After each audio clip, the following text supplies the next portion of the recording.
मैं हूं अंजना ओम कश्यप। शाम के 4 बज रहे हैं और ये वक्त होता है देश के हेल्थ बुलेटिन का। कोरोना के आंकड़े कहां तक पहुंचे, 24 घंटे में कितने केस आए, 4 बजे हम तीनों आपको बताएंगे देश का हाल।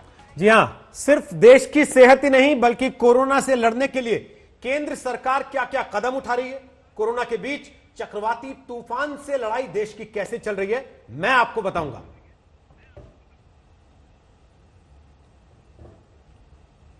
और श्वेता आपको बताएंगी क्या क्या, वो श्वेता खुद बताएंगी। श्वेता, आप क्या क्या बताएंगी? जी रोहित, आज वैक्सीन को लेकर किस तरह का कामकाज चल रहा है, क्या आईआईटीज कर रही हैं, क्या आईसीएमआर कर रहा है, किस तरीके से जो नेशनल इंस्टीट्यूट ऑफ इम्यूनोलॉजी है वहां पर दो तरह की वैक्सीन का रिसर्च चल रहा है। बहुत हैरान करने वाली कई सारी चीजें हैं भारत में जो काम चल रहा है हमारी इस मेडिकल क्षेत्र में कोरोना से लड़ाई को लेकर। बिल्कुल, तो हम तीनों 4 बजे के इस हेल्थ बुलेटिन में देश में कोरोना के खिलाफ जंग में क्या कुछ हो रहा है ये आपको बताएंगे। आइए अब आंकड़ों के नजरिए से जरा आपको बड़ी तस्वीर समझाते हैं और बताते हैं कि फिलहाल पूरे विश्व में कोरोना का क्या स्टेटस है, क्या है हिंदुस्तान में इस वक्त आंकड़े। तो इस वक्त मैं उस टच स्क्रीन के सामने हूं जिसमें एक एक विश्व के हिस्से का आंकड़ा आपके सामने होगा। शुरुआत करते हैं हेल्थ रिपोर्ट इसे कह लीजिए इस मेडिकल बुलेटिन में, जिसके जरिए हम आपको बताने वाले हैं कि विश्व में कहां पर आंकड़ा कितना पहुंचा है। यह है पूरे विश्व का मैप जिसमें आप देख रहे हैं कहां पर क्या संक्रमण है। दुनिया का अपडेट सबसे पहले आपको बता देते हैं, जिसके बाद हम आपको बताएंगे भारत का अपडेट। तो दुनिया के अपडेट में आप देख रहे हैं कुल 50 लाख के ऊपर केस हो चुके हैं, 50 लाख के ऊपर। मौत 3,28,191 हो चुकी है और ठीक होने वालों का नंबर भी 18,99,675 है। तो यह है पूरे विश्व की तस्वीर। 2-3 जो बड़े मुल्क हैं जहां पर सबसे ज्यादा तबाही हुई है वो जरा आपको दिखा देते हैं, क्योंकि आप समझ जाएंगे कि उनके मुकाबले हिंदुस्तान इस वक्त कहां खड़ा है। तो उस कड़ी में हम सबसे पहले यूनाइटेड स्टेट्स ऑफ अमेरिका, जी हां, अमेरिका के साथ शुरुआत करते हैं और आपको बताते हैं कि अमेरिका का फिलहाल आंकड़ा क्या है। अमेरिका में कुल संक्रमण के जो मरीज हैं उनका आंकड़ा 15 लाख को पार कर चुका है। एक सेकंड के लिए ठहर कर सोचिए, 15 लाख से ऊपर यह आंकड़ा जा चुका है। और वहीं जब आप देखते हैं ठीक हुए लोगों की तस्वीर तो 2,94,312 लोग ठीक हुए हैं। लेकिन जो मौतें हैं वो एक वक्त के लिए हर किसी को थोड़ा सहमने पर मजबूर कर दे।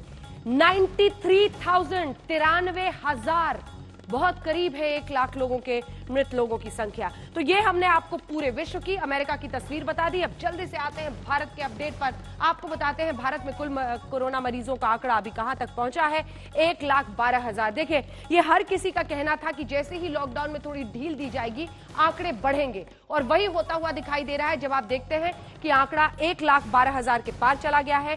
ठीक हुए लोगों का आंकड़ा 45,300 और मौतें 3,435 है।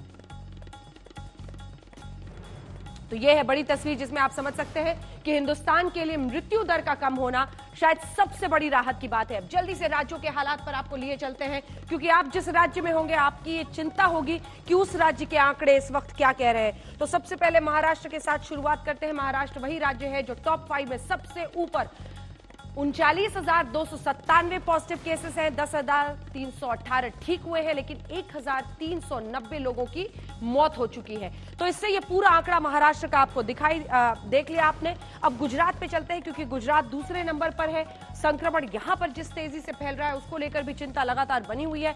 12,537 आंकड़ा है कुल कोरोना पॉजिटिव का गुजरात में। 5,219 ठीक हुए हैं और मौत हुई है 749 लोगों की। तो ये गुजरात का हमने आपको आंकड़ा दिखा दिया। अब इसके बाद से जल्दी से चलते हैं दिल्ली, राजस्थान और मुझे लगता है पंजाब। इन राज्यों में उत्तर प्रदेश की क्या हालत है आप देखना चाहेंगे। 11,088 लोग दिल्ली में पॉजिटिव हैं, 5,192 ठीक हुए हैं और 176 लोगों की राजधानी में मौत हो चुकी है। जल्दी से एक और आंकड़ा आपको दिखा देते हैं। ये उत्तर प्रदेश का आंकड़ा जरा आपको दिखा देते हैं। उत्तर प्रदेश आप कह सकते हैं इस वक्त वहां की तस्वीर बेहतर है दिल्ली जैसे छोटे राज्यों के मुकाबले। यहां पर 5,175 केस हैं, ठीक हुए हैं 366, मौत 127 लोगों की हुई है।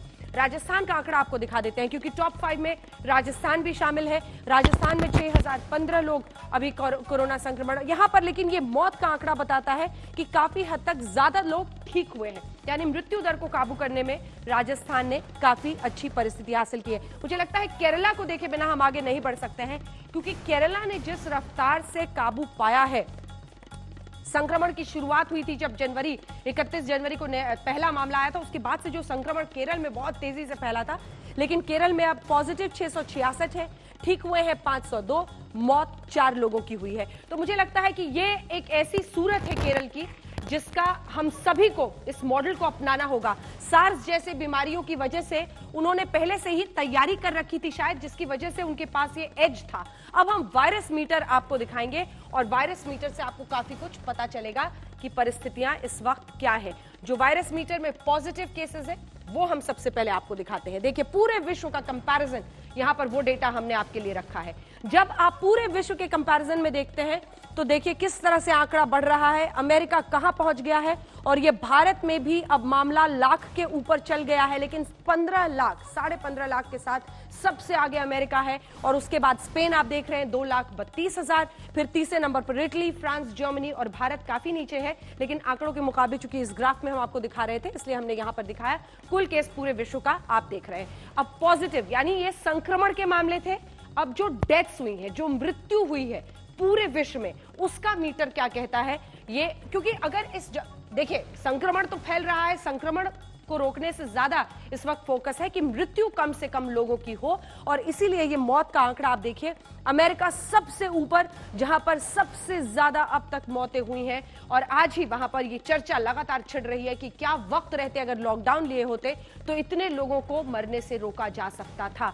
यह आंकड़ा आज 93,439 पर है ऐसे लोगों का जिनकी मृत्यु हुई है अमेरिका में। उसके बाद दूसरे नंबर पर इटली है, फिर फ्रांस है, स्पेन है, जर्मनी है, 32,000, 28,000, 27,000, 8,000 के ऊपर, और फिर आप भारत को देख रहे हैं। हालांकि भारत अभी और भी कई मुल्क हैं जो जर्मनी और भारत के बीच में है, लेकिन जो बड़े नंबर से वो हमने आपको दिखा दिए, और उसके बाद हम आपको ये दिखा रहे हैं। तो ये दुनिया का ग्राफ अगर हम आपको जल्दी से अब दिखा दें, क्योंकि इस ग्राफ के जरिए देखिए शुरू में आपने देखा था पूरी बहस इसी बात को लेकर थी कि कोरोना के ग्राफ को मोड़ना है, हर हाल में नीचे की तरफ लाना है, लेकिन फिलहाल भारत की स्थिति क्या दिख रही है, ये जो आप देख रहे हैं ऑरेंज कलर का, नारंगी रंग का, ये भारत की स्थिति है।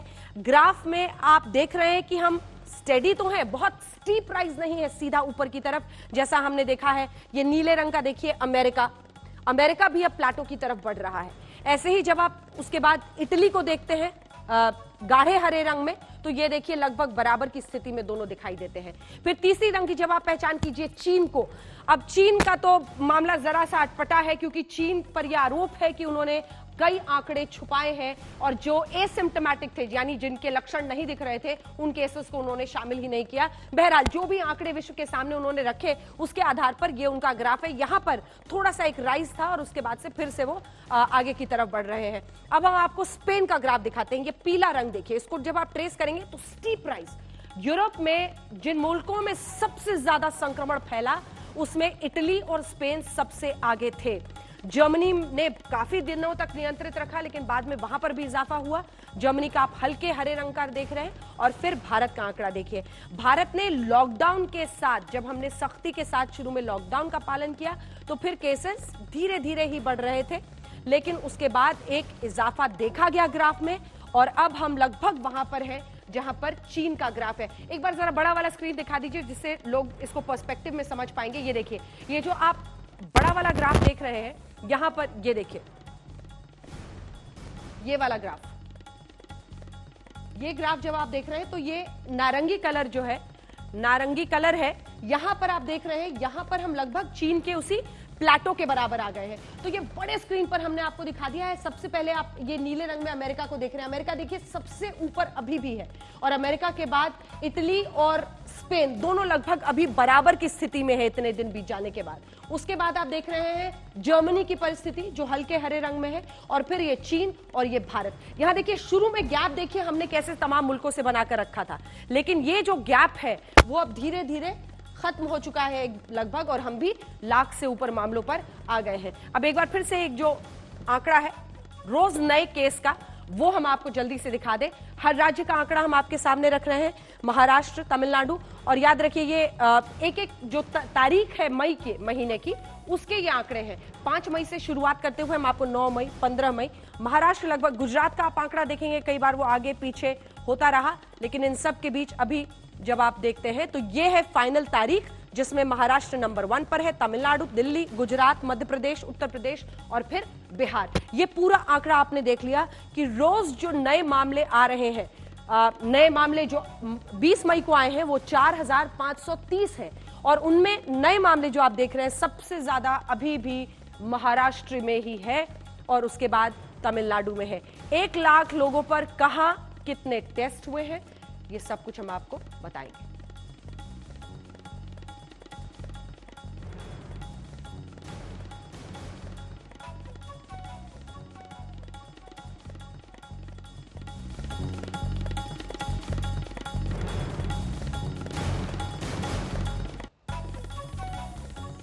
एक लाख लोगों पर कहां कितने टेस्ट हुए हैं, अब इस हिस्से में आते हैं और हम आपको दिखाते हैं 705 टेस्ट, क्योंकि ये चर्चा शुरू से छिड़ी थी कि आखिर हम कितने लोगों पर टेस्ट कर रहे हैं, क्या टेस्ट की कमी की वजह से ही ये आंकड़े इस तरह से आ रहे हैं, तो हमने वो भी आपके लिए इकट्ठा किया है।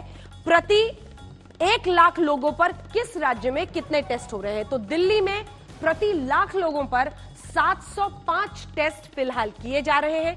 यही राजस्थान में आंकड़ा 315 है, महाराष्ट्र में 446 है, गोवा में 570 है। गोवा देखिए उन राज्यों में शामिल है जो जिसने बहुत अच्छे से टेस्ट किया है। और ये देखिए आंध्र प्रदेश में 476, तमिलनाडु 446, बिहार में 39 और मिजोरम 24। तो ये देखिए अगर आप टेस्ट के नजरिए से देखें तो सबसे ज्यादा टेस्ट दिल्ली में हुए हैं और उसके बाद दूसरे नंबर पर गोवा दिखाई देता है, फिर महाराष्ट्र, तमिलनाडु और आंध्र प्रदेश। चलिए अब बाकी की जानकारी के लिए आपको लिए चलते हैं अपने सहयोगी रोहित के पास इस हेल्थ बुलेटिन में। रोहित जी, तो ये हुए कोरोना से जुड़े आंकड़े और साथ ही साथ लड़ाई चल रही है अम्फन तूफान से भी। अम्फन तूफान ओडिशा और पश्चिम बंगाल में तबाही मचाकर गुजर गया। कल शाम को यह तूफान बंगाल से टकराया और फिर तबाही मचाता हुआ आगे बढ़ता रहा। एनडीआरएफ समेत तमाम एजेंसियां राहत के काम में लगी थी, लेकिन तूफान ताकतवर था इतना कि तमाम तैयारियां उसके सामने छोटी पड़ गईं। पश्चिम बंगाल की मुख्यमंत्री ममता बनर्जी का दावा है कि तूफान में 72 लोगों की मौत हुई है और उनका यह भी कहना कि प्रधानमंत्री को खुद आकर पश्चिम बंगाल में जायजा लेना चाहिए। हालांकि एनडीआरएफ के डीजी ये कह रहे हैं कि ओडिशा में इस तूफान से बहुत ज्यादा तबाही नहीं हुई है। 160 से 180 किलोमीटर प्रति घंटे की रफ्तार वाले इस अम्फन तूफान ने पश्चिम बंगाल और ओडिशा पर असर दिखाया। बंगाल में तूफान ने जानमाल का बड़ा नुकसान किया है। शुरुआती आंकड़ा 10 से 12 लोगों की मौत का था, लेकिन मुख्यमंत्री ममता बनर्जी अब यह कह रही हैं कि 72 लोग मारे गए हैं। तूफान से तबाही की ये 5 तस्वीरें आपके सामने हैं। कहीं पेड़ की चपेट में इंसान आए तो कहीं वाहन इस तूफान की चपेट में आकर उड़ गए। और इस सब के बीच केंद्रीय गृह मंत्री अमित शाह ने आज ट्वीट किया। अमित शाह ने ट्विटर पर लिखा है कि केंद्र सरकार लगातार हालात पर नजर बनाए हुए है।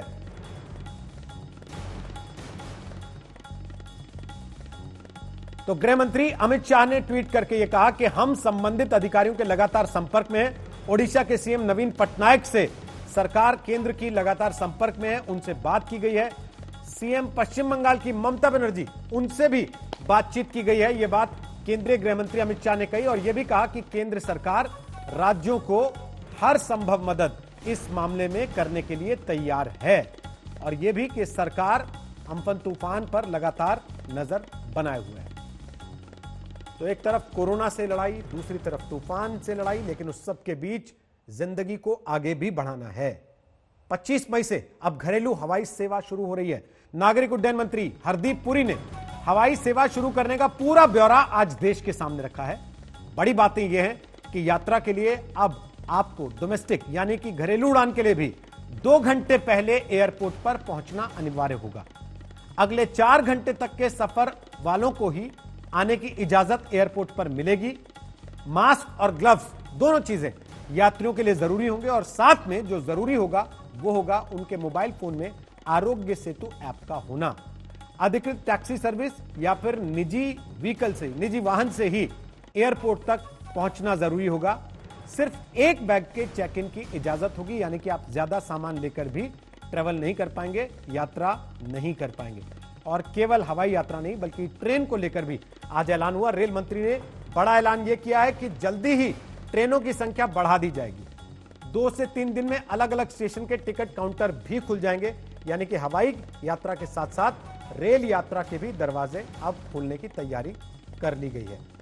श्वेता सिंह मेरी सहयोगी आपको आगे बताएंगी कि कोरोना के खिलाफ लड़ाई में रिसर्च कहां तक पहुंचा है। श्वेता।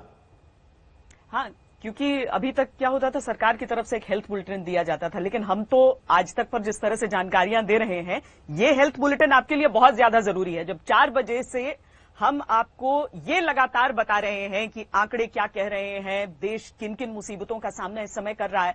तो रोहित, मैं वैक्सीन्स पर किस तरह की रिसर्च चल रही है उसके लिए मैंने अलग अलग साइंटिस्ट से, अलग अलग जो संस्थाओं के डायरेक्टर्स हैं उनसे बातचीत की। बड़ा अच्छा लगा ये जानकर कि भारत में जितने भी रिसर्च हो रहे हैं, एक तो बहुत तेज रफ्तार से हो रहे हैं। पूरी दुनिया में ऐसा कभी नहीं हुआ है कि कोई टेस्ट किट इतने कम समय में तैयार कर ली गई हो। एक पेपर टेस्ट किट्स की स्टोरी हमने चलाई भी थी जब उस पर रिसर्च की शुरुआत की गई थी, तो मैं उस जगह पर भी पहुंची जहां पर वो रिसर्च चल रही थी और 3 महीने में बाजार में आने के लिए वो तैयार है। यानी कि जितनी भी रिसर्च चल रही थी वो गियर फौरन बदल दिया गया और ये तय किया गया कि क्यों ना हम ये रिसर्च जो दूसरी ऐसी चीजों के लिए बना रहे थे उसमें हम कोरोना की बात करने लगे। तो अश्वगंधा एक ऐसी ही रिसर्च का हिस्सा था। आईआईटी में लंबे समय से आयुर्वेद के लिए जो अलग अलग औषधियां होती हैं उसको लेकर रिसर्च चल रही थी। मुझे वहां के डायरेक्टर ने बताया कि दरअसल पहले से हम ये कोशिश कर रहे थे कि आयुर्वेद में बहुत सारी ऐसी जड़ी बूटियां होती हैं, औषधियां होते हैं जिनको अगर हम ग्रहण करते हैं तो हमें उसी समय रिलीफ मिलता है, तत्काल प्रभाव से हम ठीक होते हैं। पर उसके पीछे विज्ञान क्या कहता है, उसका जो हम कहते हैं ना कि उसकी चीर फाड़ मॉलिक्यूलर लेवल तक नहीं की जाती है, ये पता लगाने के लिए कि अगर ये असर कर रहा है तो उसका वैज्ञानिक कारण क्या है। तो आईआईटी के जो छात्र हैं, उसके जो टीचर्स हैं, वो सब लंबे समय से इस पर रिसर्च कर रहे थे और अश्वगंधा तक वो पहुंचे जिसमें कुछ ऐसा मिला है जो कोरोना के खिलाफ दवाई में मदद कर सकता है। बाकी खबरों के लिए आप देखते रहिए आज तक।